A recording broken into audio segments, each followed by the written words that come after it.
8 videos? This is gonna be a short-ass month in review. Hello everybody, my name is Ed, and welcome to another GameHog Month in Review. March has now passed us by, which means we're in April, and for once I'm sort of on time. I don't do videos on a weekend, so this is the soonest I could do it, which is... it's only one day late this time, so I guess this is progress, right? So this month has been slightly weird for me because my schedule's been very weird, and actually I've focused a lot of my energies at GameHog into doing some other things, which is why there's not been a huge amount of video on demand content this month. Don't worry, this isn't the start of a worrying trend. Videos are going to still be on the 3 days a week. It's just obviously with the start of the Hogcast and stuff, which we'll get to later, and obviously progress being made on the sketches, which we'll also get to later. I've been quite busy, and unfortunately a couple of the Wednesday videos have kind of fallen to the wayside as a result, but don't worry, that won't carry on much longer. Anyway, let's go through the kind of small handful of videos that we did do this month. So what do we start with? We started with Shadow of the Colossus, well, the second episode at least, where I took on 2 more Colossi, and God, I really love this game. Unfortunately, I haven't had a chance to jump back in and carry on with any more episodes, but I will be carrying on this game right through to the end. It's great fun, I love it so far, it feels great to play on the PS4, the controls are slightly annoying, and this has always been the problem with Shadow of the Colossus or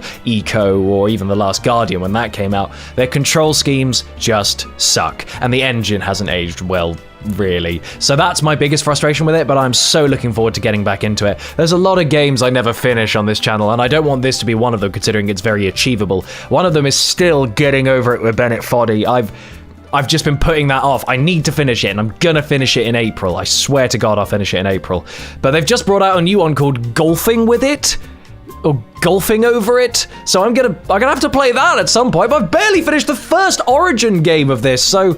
oh God, the anxiety of it's killing me. But if you guys are enjoying seeing Shadow of the Colossus, let me know in that comment section below, because obviously I want to keep making these, and I want to know if you guys are enjoying watching them. And let me know if you've got any tips for me on how to get better, because I was being educated by Sean and a couple of other people on how to get better and the way the mechanics work, and it is helping. So if you've got any advice to give me, please do let me know. There's a lot of planes flying outside my window today, and I'm not sure why, but it's fucking me off. Stop it! One of my favorite videos that we did on the channel this month was actually the Sea of Thieves The Worst Galleon Ever episode, and that was with Spammels, Reester King, and our good friend Axel, who was a complete mute during this episode. This was great fun. It was a spectacular display of appalling pirate ability. Spammels and I were on a beach digging things up, and then we suddenly get frightened messages from Axel in the top left corner, and then we hear Reese going, "The ship's sinking!" We don't know how, we don't know what they were doing, but we lost the ship, and then Axel and I had to wait on a rock for ages while the others went and got another ship and came all the way back because we had loads of chests. We didn't want to lose the chests. And it was like that moment in Game of Thrones where they're in the middle of that lake and the White Walkers are around them. It was like that with us in the middle of a rock surrounded by water and skeletons with guns. So we were having to fend those up away. It was amazing fun. And that's the essence of why I love Sea of Thieves so much. And obviously March was a big month for Sea of Thieves. In fact, it's pretty much exclusively what I streamed for most of the time. And we'll get into the live streams in a bit.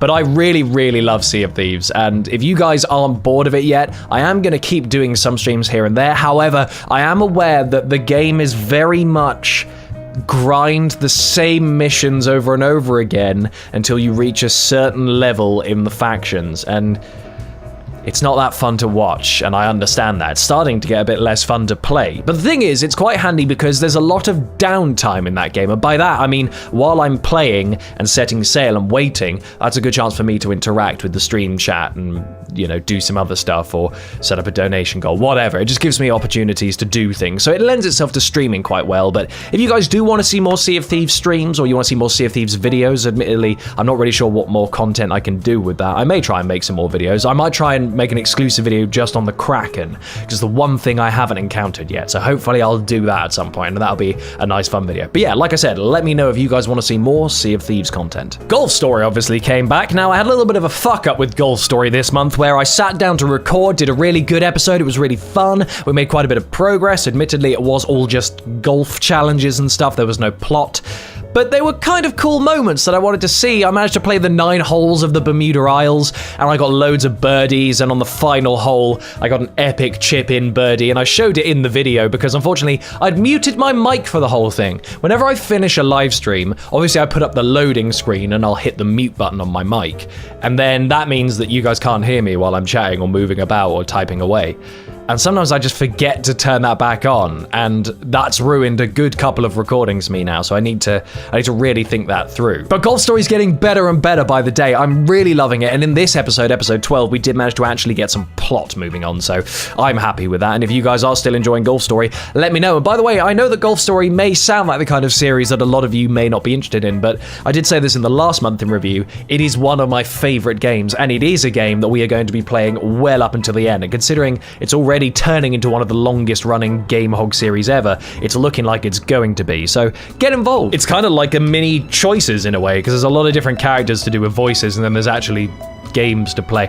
It's like golf and choices. That sounds fun, right? Kirby Star Allies was another one that we did, and that was the demo that I played. Actually, I did end up buying the full game for the Nintendo Switch, and also it's a kind of game that I think I'm probably going to play with that Jenny B at some point on the channel, because you guys really enjoyed our Yoshi's Woolly World video, and the Kirby game is one that she really enjoyed, and so I want to play that with her on the channel at some point. Maybe for a stream, maybe for a video, I guess we'll see. But we played through the demo, we got to fight a really buff King Dedede, and it's really fun, you know? Kirby isn't a massively groundbreaking game. It never did anything that different, but it's charming for what it is. It's fun. For a Kirby game, it's very fun. It's got nice little mechanics and stuff. It looks wonderful. It's great to play with friends.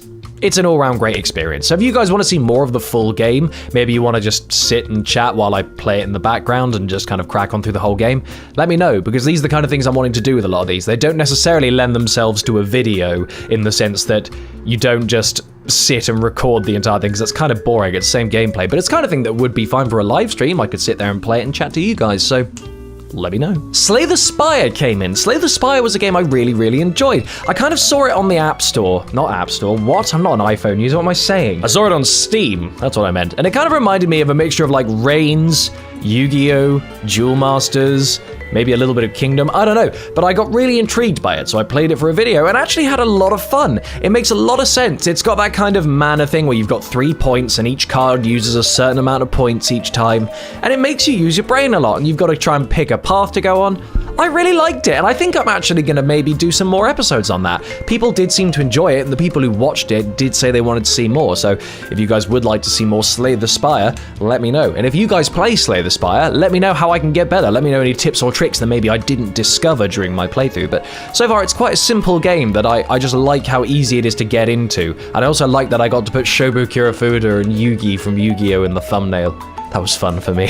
Now, one of the biggest things that happened at GameHog this month was the start of the Hogcast. After months and months, possibly even a year of me saying that I was going to start this, I've finally started it, and I am so happy with the result. We started off the Hogcast with Liam. It was me and Liam sat down and just basically having a very boisterous laddie chat that's obviously got a bit more structure than just the idea of sitting down and having a conversation with a friend, because that's the thing is I didn't want with these podcasts is I don't want them to just sound like a very long, boring voicemail left by 2 drunk friends when they pocket dialed you, you know? So that's why it feels like it's quite structured. We obviously top and tail every podcast with questionnaires. That helps get to know the guest instead of just having a conversation where I go, so what do we talk about? Pokemon with Liam. Like, that's an obvious thing to talk about.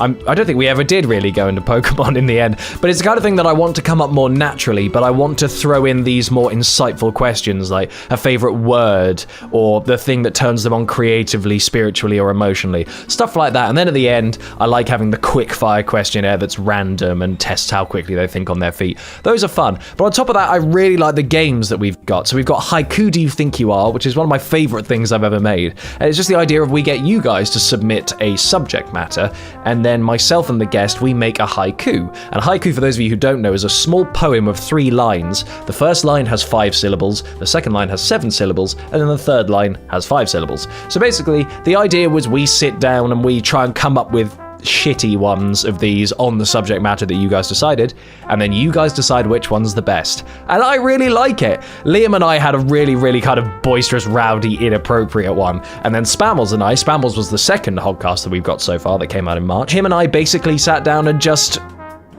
had fun talking about guilty pleasures, and that's why I like this podcast. It's good fun, and if you guys haven't checked out the Hogcast, please do. I've got lots of guests lined up, loads of people who you maybe haven't seen in places on the channel before, and I'm really excited to have them on board. So if you guys are enjoying the Hogcast, or you've got any advice or bits you'd like to add, let me know in that comment section, because I'm taking this as far as I can. I love the Hogcast and I want more of it. Obviously, live streaming is becoming a very core part of GameHog, and that's something that I'm embracing massively. In fact, since Luke and James did their 24-hour stream, I've been very inspired to change up how my streams are. So I've actually redone the overlay that we have instead of the old chunky one, which we probably still will use from time to time because it lends itself quite nicely to fitting everything in.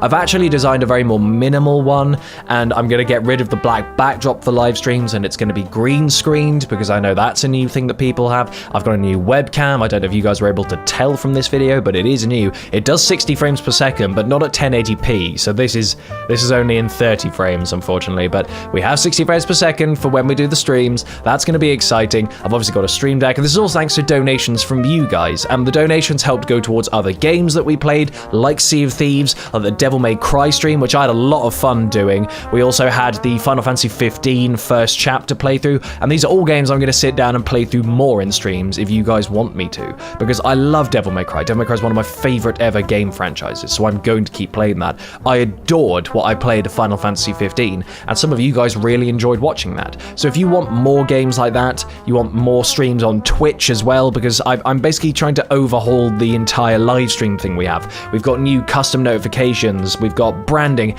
This month, the last 2 months, we've become something that we weren't before. GameHog has now unified this word called Hammerly. We're the Hammerly. The GameHog family is the Hammerly. And that's kind of now coming into all of our branding, whether it's the notifications on the screen for streams, or whether it's the stuff in the description. It's starting to become a bit more unified and branded, and I think that's really exciting, because GameHog has kind of, whilst it's always been there and had the hogs and stuff and the pink and the blues, it's not necessarily had a brand or something you can tie to it to recognize. But now I think some more community-based things are starting to come in. So this is a really exciting time for GameHog. Live streams are going to carry on getting more slick and more professional. We're going to do them a lot more often on both YouTube and Twitch. So if you guys haven't followed me on Twitch, there is a link in the description below taking you to our Twitch channel. Please do go follow, because I like to do some streams on there. They're a little bit different to YouTube because I can't play pop music off Spotify and things on here, whereas I can on Twitch. So come along and watch me play Bloodborne as we play metal music. It's honestly a great way of spending an evening, and I really encourage you guys to come on down. Like I said, content has been a little bit more sparse this time in terms of on demand. However, live streaming is becoming very prominent. But don't worry, live streaming isn't overtaking the video on demand content. It's just that because I was focusing so much on the podcast side of things, I think I let a couple of videos slip through the net, and so I'm sorry if you guys got disappointed by that. However, more content is coming to the channel in the future, and obviously I've again been saying this for months, but comedy sketches are finally coming, and this isn't just me going, oh, I'm really wanting to do it, but now we've finally made steps towards actually starting it. We've got a script, we've got the actors cast, we're crewing up now, we're going to be filming a promo to show off at the MCM Comic Con panel. It's all coming together. The podcast has happened, and now a sketch is happening. So, like I said, this is a super exciting time for GameHog. And if you guys have enjoyed what you've seen this month, you've got any advice for me in the months coming forward, you're excited about seeing more Hogcasts, more comedy sketches, more games, more live streams, then please do let me know, because obviously I love hearing what you guys think.